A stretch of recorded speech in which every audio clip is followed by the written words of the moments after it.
Kalau ada 3 kata kunci yang saya boleh pilih di 5 tahun pernikahan saya bersama istri gitu ya, dan tentu menjalankan peran tanggung jawab terhadap anak.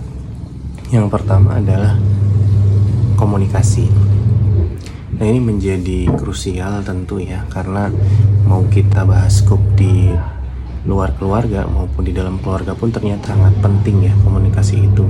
Baik itu kita pada saat ingin menyampaikan apa yang menjadi keinginan kita, apa yang menjadi harapan kita, atau kita menerima apa sih maksud dari pasangan ataupun apa sih yang anak sedang inginkan.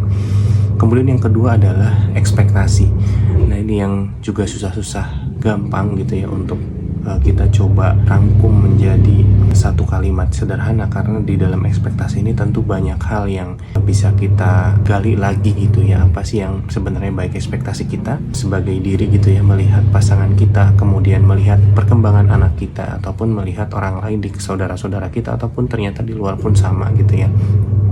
Dan ini tentu tidak hanya kita mengharapkan orang lain berlaku kepada kita, ini pun ketika kita berlatih untuk mengelola ekspektasi kita, tentu kita pun mau tidak mau juga paham bahwa ada yang orang lain ingin penuhi dari kehadiran kita, ataupun ekspektasi orang lain itu seperti apa sih kepada kita. Nah, ini jadi ada satu sama lain saling memahami.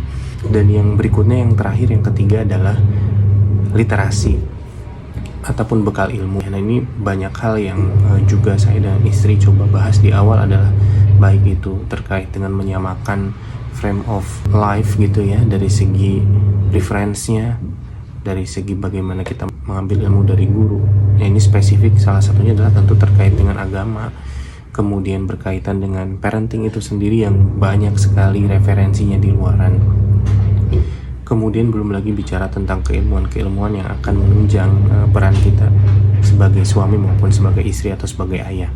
Nah, itu kurang lebih 3 kritikal poin yang kalau saya boleh sampaikan lagi-lagi gitu ya, di pengalaman selama 5 tahun menjalankan pernikahan ini.